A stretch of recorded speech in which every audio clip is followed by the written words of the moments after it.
Rowan Hale found them near sundown. Two shapes slumped against the low junipers, as if the earth itself had caught them in its tired arms. The prairie lay calm beneath a gentle sky, but something in the stillness felt wrong, like the land was holding its breath. Rowan slowed his horse, boots hitting the ground with the soft thud of a man accustomed to silence. Loneliness had become his companion over the years. A quiet winter settled deep in his bones.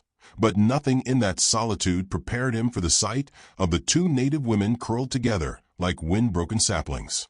The younger one, Naya, breathed in shallow, trembling pulls, her cheeks streaked with dust and dry tears. Saria, older by a couple of years and hard-eyed with exhaustion, tried to shield her sister even in collapse. Rowan knelt beside them without a word. He didn't ask who hurt them or why they had been left in the waning light. He simply offered water first, holding the cup steady as Naya sipped with small, frightened motions.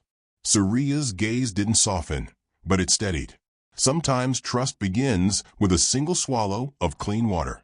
Rowan wrapped his coat around their shoulders, careful, respectful, as though touching a prayer. Their bodies trembled for more than cold, though the evening breeze carried a faint chill. He saw bruises hidden under dust, saw how Naya flinched at sudden movement, how Saria kept her hand ready to pull her close. Whatever had driven them here was still pursuing them in spirit, if not in footsteps. He lifted Naya first, featherlight in his arms, and helped Saria onto his horse before mounting behind them. They rode toward his cabin at Hollow Creek, the land stretching wide and golden beneath the setting sun. Rowan said nothing during that quiet journey. Words had too sharp an edge around people who'd already been carved by fear. His cabin stood like a lone heartbeat in the open prairie, plain boards, sturdy beams, the faint scent of pine lingering from years of split firewood. Inside he lit a lamp, its glow spreading gently across the room like a warming breath. Saria guided Naya to the cot, while Rowan brewed a stew simple enough to comfort, but warm enough to steady their spirits.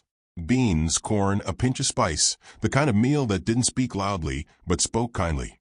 He placed bowls before them without insisting they eat. They watched him with a mix of hesitation and hope, the kind strangers wear when they want to believe in mercy, but fear it will turn to debt. Slowly, spoon by spoon, they ate. Their shoulders loosened. Naya's eyes softened, though she barely spoke a word. Saria remained vigilant, but her gaze held less suspicion now, more calculation, measuring Rowan's intentions, testing the air for danger. Night pressed against the windows in a calm, dark hush. Rowan gave them his own bed and took the chair by the fire. Sleep came easily to him. Even the uneasy kind counted as rest in his life.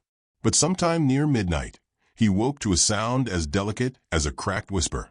Naya was crying, not in the loud grief of someone wanting the world to hear, but in the broken, mending way of someone who believed silence was safer. Rowan stayed where he was, hands folded, heart listening. He didn't rise. He didn't speak. His stillness alone became the comfort. Saria's voice drifted through the dimness, low and weary. She spoke of their father, Gray Elk, a man who had once been proud and steady, but had fallen into a deep and bitter grief when their mother died the winter before. Loss hardened him, twisted him, and pride finished what pain began. He sought to trade his daughters for land rights. Desperate to regain power, he believed the world had stolen from him. When the sisters refused, his anger cracked something sacred.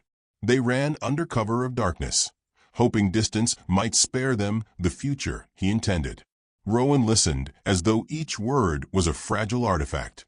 He didn't offer judgment or pity, only presence, the rarest kindness for people who had been heard too little and hurt too much. By morning, the prairie shimmered under gentle light. Birds stirred in the sagebrush, and Naya warmed her hands on a cup of tea Rowan brewed just for her.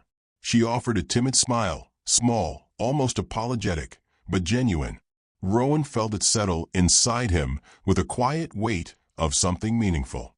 Saria noticed, but her expression carried no anger, only a guarded acceptance that her sister had found a moment of peace. As the sisters moved about the cabin, Rowan sensed something beginning to shift between them, a subtle thread connecting their caution to his quiet steadiness. He didn't reach for it. He simply allowed the space to breathe. But beyond the cabin walls, trouble rolled like murmured thunder. Town gossip moved faster than truth ever could. By midday, Hollow Creek was buzzing with talk. A cowboy's hiding 2 native girls in his place. He's asking for trouble. Their father will come after them. Rowan heard the whispers when he rode into town for supplies. He didn't respond. He simply loaded flour, tobacco, and a sack of beans onto his horse and rode home, knowing full well that news would travel straight to Gray Elk. When he reached the ridge above his cabin, he paused. The land stretched out in calm lines, but the peace felt thin, like the surface of a river hiding a strong undertow. Rowan carried the supplies inside without comment, though Saria watched him with sharpened awareness. She knew something was shifting in the world just beyond the cabin door. Evening settled warm and deceptively gentle. Naya hummed softly while washing the dishes. Saria plaited her hair, her movements quick and precise. Rowan stepped outside to check the fence, but froze. Hoofbeats. Slow. Heavy. Singular. A lone rider approached from the south ridge, framed by the fading crimson sky. Saria moved to the doorway, her breath catching.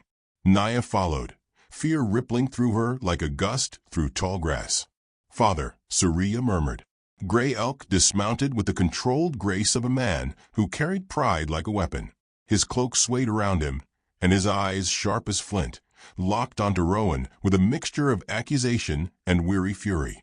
"You took my daughters," he said, voice low but tight. "I found them," Rowan answered, his tone calm, steady. "Left out to die." Gray Elk's gaze flicked to the sisters, and something in him wavered. He saw their bruises, their trembling hands, the way they hovered near Rowan, as if he were the safest thing they'd known in days. Confusion passed through his features, followed by a shadow of shame he quickly hid. What he said next struck the cabin air like a blade. "Then take them," he declared. "Both.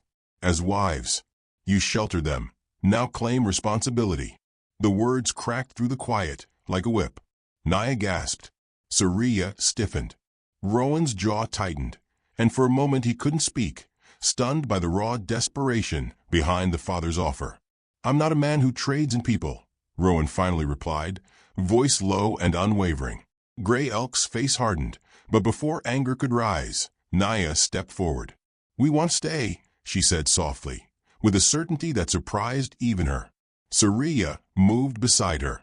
"With him. Our choice." Their father stilled, caught between pride, fear, and the realization that control had slipped from his grasp. A long, trembling breath left him. Slowly, almost painfully, he lowered his head. The tension broke, soundless but final.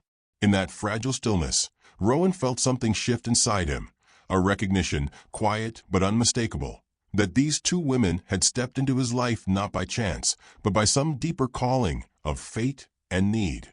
And though the night settled back into calm, nothing about their world was the same. The prairie, gentle under starlight, seemed to lean closer, as if listening to the first quiet stirrings of a story just beginning to bloom, one that would carry them toward a life shaped not by fear, but by the long, slow work of healing, trust, and unexpected love.